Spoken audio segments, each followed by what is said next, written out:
Hello students, welcome back. तो आइए हम स्टार्ट करते हैं, अपने टॉपिक को आगे कंटिन्यू करते हैं, जो कि चैप्टर 13 से टॉपिक है। चैप्टर का नाम है why do we fall ill. ये सेकंड पार्ट है हमारी इस वीडियो का। और हम जो चैप्टर पढ़ रहे हैं वो क्लास 9 से टॉपिक है, साइंस सब्जेक्ट से। And this topic is presented by mister Vikram Chauhan. Okay, तो आइए स्टार्ट करते हैं। तो लास्ट टाइम मैंने आपको बताया था हेल्थ के बारे में कि हेल्थ क्या होती है। तो किसी भी व्यक्ति की कोई भी कंडीशन जो है फिजिकली, मेंटली एंड सोशली जो फिट होता है, that person is called healthy person. और डिजीज़ मैंने आपको बताया था कि कोई भी व्यक्ति अगर वो डिसकम्फर्ट फील करता है, dis means not and ease means comfort, any person who is not feeling well and he is not feeling comfortable is said to be disease person. तो डिजीज और हेल्थ में हमने कुछ बातें लास्ट टाइम पढ़ी थी, तो इसके आगे हम कंटिन्यू करते हैं। तो आज हम कंटिन्यू करेंगे डिजीज के बारे में कि डिजीज क्या होती है, व्हाट इज डिजीज, इसको हम जान चुके हैं। अब डिजीज का कारण क्या है, कॉज क्या है डिजीज का, इसको स्टडी करेंगे आज की वीडियो में हम। और साथ में पढ़ेंगे डिजीज के टाइप्स कौन कौन से हैं, डिफरेंट टाइप्स डिजीज के हैं, हम उनको स्टडी करेंगे। फिर इसके अलावा डिजीज के बारे में हम पढ़ेंगे, डिजीज जो कॉजल ऑर्गेनिज्म है उनके बारे में, और डिफरेंट टाइप के डिजीजेस के बारे में पढ़ेंगे। तो मैं आपको आगे कंटिन्यू करना चाहता हूँ, अब स्टार्ट करते हैं। तो सबसे पहले what does disease look like, a disease जो होता है उसमें होता क्या है। कोई भी व्यक्ति जो पर्सन हमारे पास है, उसको जब अफेक्टेड उसको डिजीज से आता हो जाती है, तो या तो उसकी नॉर्मल फंक्शनिंग जो है बॉडी की नॉर्मल फंक्शनिंग, या उसकी जो अपीयरेंस उसमें दिखते हैं, बॉडी की फंक्शनिंग प्रॉपर नहीं होगी, या एक या उससे ज़्यादा सिस्टम जो है बॉडी के वो चेंज हो जाएंगे, उसमें कोई प्रॉब्लम आ जाएगी, वो ठीक से काम नहीं करेगा, या वो वर्स हो सकते हैं, वर्स मतलब ज़्यादा ही खराब हो सकते हैं। और इस तरह से जो चेंजेस आएंगे, वो जो साइंस हमें मिलते हैं उस डिजीज़ के क्या कहलाते हैं, सिम्टम्स कहलाते हैं। तो आपको साइन और सिम्टम्स मैं आपको बताता हूँ। और डॉक्टर जो है वो सिम्टम्स के बेसिस पे ही क्या करता है, फिजिशियन जो डॉक्टर आपको चेक कर रहा है उसे फिजिशियन कहते हैं। तो फिजिशियन उस सिम्टम्स के बेसिस पे ही आपके साइन को देखता है कि किस डिजीज़ के वो साइन को इंडिकेट कर रहा है। और फिर हम क्या करते हैं, उसका पर्टिकुलर टाइप का टेस्ट करने के लिए कहता है कि वो कंफर्मेशन हो जाए कि वो डिजीज़ है या नहीं है। और कंफर्म होने के बाद फिर क्या है, उसका इलाज स्टार्ट करता है। तो मैं आपको बताना स्टार्ट करता हूँ पहले कि हमारे पास सिम्टम और साइन क्या होते हैं। तो साइन, एक वर्ड आया साइन, तो हमारे पास ये होता है कि कोई भी डिजीज के जो लक्षण होते हैं वो साइन है। फॉर एग्जांपल मलेरिया के जैसे कई लक्षण होते हैं, जैसे कि आपको फीवर होगा, हाई फीवर होगा। इसके अलावा आपको क्या होगा, फीवर के साथ में चिल फील होगी, आपको पसीना आएगा, आपको दर्द होगा बॉडी के अंदर। तो ये जो कंडीशंस होंगे, या आपका पेन हो सकता है, तो ये सारे के सारे साइन हो गए उस डिजीज के। इसी तरह से हमारे पास अगर कभी भी आपको कोल्ड होता है, जैसे कि जुकाम होता है, तो जुकाम में आपका सर दर्द होगा, आपकी नाक बहने लग जाएगी, और इसके अलावा आपको काफ़ी अजीब फील होगा। तो ये जो फीलिंग है, जो नाक बह रही होती है, सर में दर्द होता है, जुकाम हो जाता है, तो ये कोल्ड कहलाता है। तो ये कोल्ड की हो गई, साइन हो गए। सिम्टम्स, कोई भी सिम्टम्स क्या होता है, सिम्टम्स वो होता है जो डिजीज के हमारे लक्षण शो होते हैं। कोई भी, जैसे आपको कंफर्टेबल फील, आपका फीवर है, तो फीवर एक सिम्टम है कि कोई ना कोई डिजीज है। फीवर अपने आप में डिजीज नहीं है, फीवर ये क्या है, एक सिम्टम है कि कोई बॉडी में प्रॉब्लम है, there is something wrong in the body. ये सिर्फ एक हमें बता रहा होता है। तो ये सिम्टम्स हो गया। और साइन किसी पर्टिकुलर डिजीज के होते हैं, ठीक है। तो सिम्टम्स हमें बताता है कि बॉडी में कोई प्रॉब्लम है, और sign is a group of symptoms जो कि हमें क्या करता है कि पर्टिकुलर डिजीज के बारे में इंडिकेट करता है। तो मैंने आपको इसके बारे में अच्छे से बता दिया है। अब आगे कंटिन्यू करते हैं डिजीज के टाइप्स के बारे में। तो टाइप्स डिजीज का हमारे पास ड्यूरेशन के बेसिस पे, मान लो कोई किसी व्यक्ति को कोई डिजीज है जो काफी लंबे समय से चल रही है, ठीक है, थोड़े समय के लिए। मान लो कोई डिजीज ऐसे आपने देखा होगा, जुकाम जो होता है, आप एग्जांपल मैं बताता हूँ, जैसे कि कोल्ड हो गया, कफ हो गया, टाइफाइड और कोलरा, ये डिजीज जो है कुछ दिनों के लिए होती हैं, 2 4 या 15 दिन में क्या होती है, डिजीज ठीक हो जाती हैं। तो इस तरह की डिजीज को हम क्या कहते हैं, एक्यूट डिजीज कहते हैं। ये डिजीज क्या कहलाती हैं, इनको हम एक्यूट डिजीज कहते हैं। तो यानी कि the disease which last for short period of time, जो शॉर्ट टाइम के लिए ही होती हैं, and does not have long term effect, उनका ज़्यादा लंबे समय तक इफेक्ट नहीं होता है हेल्थ पे, तो वो क्या कहलाती है, एक्यूट डिजीज। यानी कि ड्यूरेशन के बेसिस पे डिजीज का टाइप्स है दो, एक है acute disease and second one is chronic disease. Now what are chronic disease, the diseases which last for long time, if you have any kind of disease and you are affected by the disease for long time, यानी कि आपको disease जो है वो लंबे समय तक उसने आपको असर डाला हुआ है, आपको उससे प्रेरित होना पड़ा है, और यहाँ तक कि आपको कई साल तक होना पड़ सकता है। तो इस तरह से जो डिजीज होती है वो कहलाती है क्रॉनिक डिजीज। और इनका इफेक्ट जो होता है, the defect of this disease are also for longer time, इनके भी लॉन्गर समय के लिए होता है इनका इफेक्ट। तो डिजीज़ जैसे कि डायबिटीज़ हो गई, ये 1-2 दिन के लिए नहीं होता, काफ़ी लंबे समय तक चलती है। ट्यूबरक्लोसिस हो गया और आर्थराइटिस है, कैंसर है, ये डिजीज़ ऐसी हैं जो कि बहुत लंबे समय तक चलने वाली होती हैं और ऐसा नहीं होता कि जो जल्दी ठीक हो जाएँ। तो इन डिजीज़ को हम क्रॉनिक डिजीज़ कहते हैं।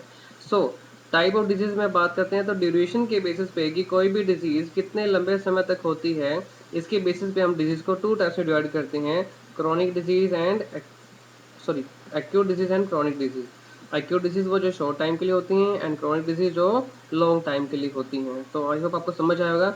इसके अलावा डिजीज़ के कुछ और भी टाइप्स होते हैं इस बेसिस पे कि वो डिजीज़ कैसे होती हैं। अगर वो डिजीज़ एक पर्सन जिसको डिजीज़ है उसे इन्फेक्टेड पर्सन कहते हैं और उस डिजीज़ पर्सन से वो किसी दूसरे हेल्दी पर्सन को डिजीज़ अगर हो जाती है, स्प्रेड कर जाती है यानी कि वो हो जाती है, तो इस तरह की डिजीज़ कहलाती है इन्फेक्शियस डिजीज़। क्योंकि इन्फेक्शियस डिजीज़ क्यों कहते हैं मैं आपको वो भी बताऊँगा। तो इन्फेक्शियस डिजीज़ का मेन कारण है कि इन्फेक्शियस का मतलब आता है इन्फेक्शन, यानी कि इसको डिजीज़ ये जो डिजीज़ होती है ये किसी तरह के कॉज़ल ऑर्गेनिज़्म की वज़ह से होती है, जिन्हें हम कहते हैं इन्फेक्शियस एजेंट। इन्हें क्या कहते हैं? इन्फेक्शियस एजेंट्स कहते हैं, जिनसे डिजीज़ होती है। तो जो डिजीज़ इन्फेक्शियस एजेंट्स की वज़ह से होती है, उन्हें कहते हैं हम इन्फेक्शियस डिजीज़ और जो इन्फेक्शियस एजेंट से नहीं होती, वो नॉन इन्फेक्शियस डिजीज़ कहलाती हैं। इस और जैसा कि मैं आपको बताना चाहूँगा, इन्फेक्शियस डिजीज़ ही जो होती हैं, वो एक व्यक्ति से दूसरे व्यक्ति में ट्रांसफ़र हो सकती हैं, इसलिए हम इनको कम्युनिकेबल डिजीज़ भी कह सकते हैं, यानी कि अदर वर्ड्स में but both are somewhat different. Mainly अगर कम्युनिकेबल डिजीज़ पूछेगा तो आपने बताएँगे कि जो डिजीज़ स्प्रेड हो जाती हैं इन्फेक्टेड पर्सन से हेल्दी पर्सन में वो कम्युनिकेबल डिजीज़ हैं and the diseases also known as infectious because they are caused by infectious agents. तो ये आप इसमें लिखेंगे। इसके एग्ज़ाम्पल्स क्या हैं? Common cold, chicken pox, mumps, measles, typhoid, cholera, tuberculosis, malaria, AIDS ये हमारे क्या हैं? इन्फेक्शियस डिजीज़ के एग्ज़ाम्पल हैं। नॉन इन्फेक्शियस डिजीज़ भी कुछ ऐसी होती हैं, जैसे आपको लगेगा कि ऐसा भी होता है कि कोई इन माइक्रोब्स के बिना डिजीज़ होती है, बिल्कुल, बहुत सारी डिजीज़ ऐसी हैं जो इनके बिना हो जाती हैं, बिना माइक्रोब्स के होती हैं, बिना इन्फेक्शियस एजेंट्स के होती हैं, इन्हें कहते हैं नॉन इन्फेक्शियस डिजीज़ और ये डिजीज़ एक व्यक्ति से दूसरे डिजीज़ में स्प्रेड भी नहीं करती हैं। और ये डिजीज़ जो होते हैं इसके एग्ज़ाम्पल है beriberi, rickets, scurvy, night blindness, diabetes, cancer, high blood pressure. और इसका कुछ डिजीज़ होती हैं या तो क्या होती हैं आपके फूड की जो है उसके प्रॉपर ना होने की वजह से बैलेंस डाइट नहीं है, जैसे विटामिन अगर ए की कमी हो जाएगी तो आपको नाइट ब्लाइंडनेस डिजीज हो जाएगी, विटामिन डी की कमी होगी तो आपको रिकेटिस हो जाएगा, सी की कमी से स्कर्वी हो जाएगा, बी की वजह से बेरी बेरी डिजीज है ये। ठीक है, शुगर अगर बॉडी में ब्लड ज़्यादा हो जाता है तो डायबिटीज़ कहलाती है। ठीक है, तो ये डिजीज़ जो होती हैं फूड की गड़बड़ी की वजह से हो सकती हैं। इसके अलावा कुछ डिजीज़ ऐसी भी जो और भी कारण हो सकते हैं डिजीज़ होने के। तो ये इन्फेक्शियस एजेंट्स के अलावा दूसरे एक तरीके से फैल होती हैं, तो इन्हें हम इन्फेक्शियस डिजीज़ कहते हैं और इन्फेक्शियस डिजीज़ स्प्रेड नहीं करती। नॉन इन्फेक्शियस डिजीज़ जो है वो स्प्रेड नहीं करती, तो जो डिजीज़ स्प्रेड नहीं करती इन्हें हम नॉन कम्युनिकेबल डिजीज़ कहते हैं। वो एक व्यक्ति से दूसरे व्यक्ति में नहीं जाती। These are called non communicable disease और नॉन इन्फेक्शियस डिजीज़ जो कि इन्फेक्शियस एजेंट से नहीं होती हैं। ठीक है, ये एग्ज़ाम्पल मैंने आपको बता दिए। जैसे कि अभी आजकल जो बीमारी चल रही है जिसे जिसे हम क्या कहते हैं कोविड-19। ये कोविड-19 जो डिज़ीज़ है, यानी कि जिसे हम कोरोना कहते हैं, कोरोना एक ऐसी डिज़ीज़ है जो कि स्प्रेड कर सकती है। क्यों? और ये डिज़ीज़ स्प्रेड होने वाली है इसलिए इसको हम कम्युनिकेबल डिज़ीज़ कहेंगे। और ये डिज़ीज़ जो है हमारे पास कैसी है? माइक्रोब की वज़ह से हो रही है, एक वायरस की वज़ह से हो रही है। तो इसलिए ये क्या है इन्फेक्शियस एजेंट से होने वाली डिज़ीज़ है, इसे हम क्या कहेंगे? इन्फेक्शियस डिज़ीज़ कहेंगे। तो आई होप आपको समझ आया होगा। तो अब मैं आपको बताना चाह रहा हूँ कि डिज़ीज़ के कारण क्या-क्या होते हैं। तो जैसे मैंने बताया कि डिज़ीज़ का क्या कारण है वो पैथोजन से, जो इन्फेक्शियस डिज़ीज़ थी वो किससे होती थी? इन्फेक्शियस एजेंट से। तो जो माइक्रोब्स डिज़ीज़ कॉज़ करते हैं उन्हें हम क्या कहते हैं? पैथोजेंस। ठीक है? पैथोजन कहते हैं और कौन-कौन से हो सकते हैं? वायरस, बैक्टीरिया, फंगस, प्रोटोज़ोआ और कोई वर्म हो सकता है। वर्म जैसे कि पेट के कीड़े हो गए। तो ये इनकी वज़ह से डिज़ीज़ हो सकती है। इसके अलावा आपकी अगर हेल्थ अच्छी नहीं है तब भी आपको डिज़ीज़ हो सकती है। आपको नरिशमेंट अच्छा नहीं मिला, न्यूट्रिएंट अच्छे नहीं मिले प्रॉपर्ली तो आपको डिज़ीज़ हो सकती है। जैसे मैंने बताया था विटामिन ए की कमी से नाइट ब्लाइंडनेस डिज़ीज़ होती है। फिर उसके बाद अगर आपकी बॉडी का कोई ऑर्गन काम नहीं कर रहा है, फंक्शनिंग ठीक नहीं हो पा रही, जैसे इंसुलिन जो है कि जब बनना बंद हो जाता है तब डिज़ीज़ होती है डायबिटीज़। ठीक है? तो वो जो डिज़ीज़ होगी वो क्या है बॉडी के किसी पार्ट के काम ना करने की वज़ह से है। इसके अलावा एनवायरमेंटल पॉल्यूशन की वज़ह से आप जैसे कई बार क्या होता है साँस लेने में तकलीफ़ आ गई है या तो क्या कारण है उसका? पॉल्यूशन में एनवायरनमेंट में पॉल्यूशन होने की वज़ह से ऐसा हो सकता है। कुछ डिजीज जो होती हैं वो माता पिता से आगे ट्रांसफर होती हैं, जिन्हें कहते हैं जेनेटिक डिसऑर्डर्स। ऐसे डिसऑर्डर जो एक जनरेशन से नेक्स्ट जनरेशन में ट्रांसफर करते हैं उन्हें जेनेटिक डिसऑर्डर्स कहते हैं। और इस तरह के डिजीज जो जेनेटिक डिसऑर्डर के द्वारा होती है उन्हें कहते हैं कॉन्जेनाइटल डिजीज। इनको हम क्या कहते हैं?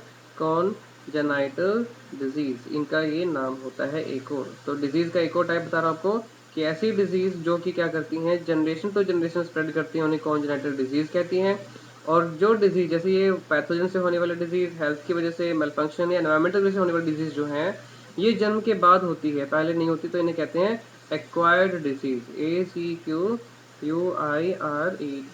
Acquired disease. मैं आपको फिर से स्पेलिंग लिख के दिखा देता हूँ। तो एक्वायर्ड डिजीज क्या है? ACQUIRED, acquired disease. जो डिजीज लाइफ की ड्यूरेशन में हम एक्वायर करते हैं उन्हें एक्वायर्ड डिजीज कहते हैं। और जो डिजीज हमें पेरेंट्स से आती हैं, एक जनरेशन से नेक्स्ट जनरेशन में जाती हैं, उन्हें कहते हैं कॉन्जेनिटल डिजीज। इसका एग्जांपल है हीमोफीलिया। हीमोफीलिया जो है क्वीन विक्टोरिया की डिजीज थी, ठीक है, हीमोफीलिया।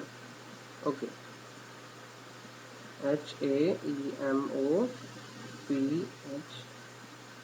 हीमोफीलिया जो डिजीज है वो क्या है, एक जनरेशन से नेक्स्ट जनरेशन में होती है, ठीक है। तो ये आपको समझ आ गया होगा। अब हम पढ़ते हैं इन्फेक्शियस डिजीज जो होती है वो कैसे होती हैं। तो इन्फेक्शियस डिजीज मैंने आपको बताया था वो इन्फेक्शियस एजेंट्स की वजह से होती हैं। तो इन्फेक्शियस एजेंट्स कौन कौन से होते हैं? वायरस, बैक्टीरिया, फंगस, प्रोटोजोआ और वर्म्स हो सकती हैं। तो इसके कुछ एग्जाम्पल बताता हूँ। तो वायरस एक इन्फेक्शियस जो एजेंट है, इससे कौन सा डिजीज होती हैं? इससे ये common cold, influenza, measles, mumps, chicken pox, AIDS, hepatitis B, ये डिजीज जो है वो वायरस की वजह से होती हैं। और बैक्टीरिया से होने वाली डिजीज का नाम क्या है? इससे होने वाली डिजीज का नाम है cholera, typhoid, tuberculosis, tetanus, anthrax, food poisoning. ये बैक्टीरिया से होने वाली डिजीज हैं। फंगस से जो है हमें स्किन इन्फेक्शन होती हैं, जैसे आपने देखा होगा रैशेज पड़ जाते हैं, ठीक है। और इसके अलावा इचिंग होती है काफ़ी ज़्यादा स्किन में, तो स्किन डिजीज होती है। प्रोटोजोआ से होने वाली डिजीज जो है मलेरिया, काला Azhar, amoeba, dysentery, sleeping sickness, ये प्रोटोजोआ से होने वाली डिजीज हैं। वॉर्म से होने वाली जो इंटेस्टाइन में जैसे पेट के कीड़े होते हैं उनकी इन्फेक्शन हो जाता है। एलिफेंटेसिस एक वॉर्म है जो कि हमारी बॉडी में जाता है और हाथी पैर बीमारी हो जाती है। तो ये इन्फेक्शियस डिजीज है और उनके कुछ एजेंट्स जिनसे डिजीज ये होती है, ठीक है। अब हम कंटिन्यू करते हैं कि डिजीज स्प्रेड कैसे होती है। ये एक व्यक्ति से दूसरे व्यक्ति में, जो जैसे इन्फेक्शियस डिजीज हमने पढ़ा, ये कम्युनिकेबल भी होती हैं। तो ये कम्युनिकेट करती कैसे हैं, ये फैलती कैसे हैं? तो सभी डिजीज का स्प्रेड करने का तरीका सेम नहीं होता। डिफरेंट डिजीज डिफरेंट तरीके से स्प्रेड करती हैं। जैसे कुछ डिजीज जो है वो एयर के थ्रू स्प्रेड करती हैं, कुछ वाटर के थ्रू स्प्रेड करेंगी, कुछ वेक्टर्स के थ्रू। अब वेक्टर्स क्या होता है? वेक्टर्स यानी कि जो किसी लिविंग ऑर्गेनिजम्स के थ्रू स्प्रेड करती हैं। वेक्टर को, इनको डिजीज नहीं होती है, यानी कि माइक्रोब, जैसे कि मॉस्किटो हो गया, जैसे एक ऑर्गेनिज्म है मॉस्किटो, मॉस्किटो को डिजीज नहीं होगी, लेकिन ये एक व्यक्ति से दूसरे व्यक्ति में फैलाने के बीच का काम करता है, रोल प्ले करता है, बीच में मीडिएटर है।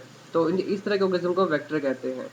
इस तरह से जो फ्लाइज है हमारे पास, मक्खियाँ हैं, वो क्या करती हैं, वो डर्ट पे बैठती हैं या किसी जगह पे जहाँ पे माइक्रोब है उसको उठाकर वहाँ से वो जब फूड पे बैठती है तो उससे भी क्या होता है, डिजीज। वो जब फूड आप खाओगे तो फूड पॉइजनिंग आदर डिजीज हो जाती है। तो वेक्टर से होने वाली डिजीज है। और कुछ है जो सेक्सुअल कॉन्टैक्ट के द्वारा फैलती हैं। कुछ डिजीज ऐसी हैं जो डायरेक्ट कॉन्टैक्ट के द्वारा भी फैलती हैं। ऐसा नहीं कि सेक्सुअल कॉन्टैक्ट ही, डायरेक्ट कॉन्टैक्ट से भी फैलती हैं। जैसे कि जो हमारे फंगल इन्फेक्शन है वो डायरेक्ट हाथ से लगाने से ही फैल जाते हैं। तो डिजीज मेनली दो तरह की होगी, direct contact and indirect contact. Direct में हमारे पास आ जाएगा जैसे कि सेक्सुअल कॉन्टैक्ट हो गया और आप किसी को हाथ लगाते हो, जैसे फंगल इन्फेक्शन है, स्किन डिजीज है, तो अगर हाथ लगाते तो उससे आगे स्प्रेड कर जाती है। और हवा इनडायरेक्ट में आती हैं थ्रू एयर से होने वाली डिजीज, जिसमें कॉमन कोल्ड, ट्यूबरक्लोसिस, न्यूमोनिया आता है। वाटर से फैलने वाली डिजीज कौन कौन सी हैं? उसका एग्जांपल है कॉलेरा, अमेबिक, डिसेंट्री। वेक्टर से होने वाली डिजीज, मॉस्किटो कौन कौन फैलाता है disease? Malaria, dengue, yellow fever. इसके अलावा चिकनगुनिया डिजीज जो है वो भी मॉस्किटो के द्वारा फैलती है। फ्लाइज जो है वो टाइफाइड, ट्यूबरक्लोसिस, डायरिया और डिसेंट्री तरह की डिजीज को स्प्रेड करती हैं।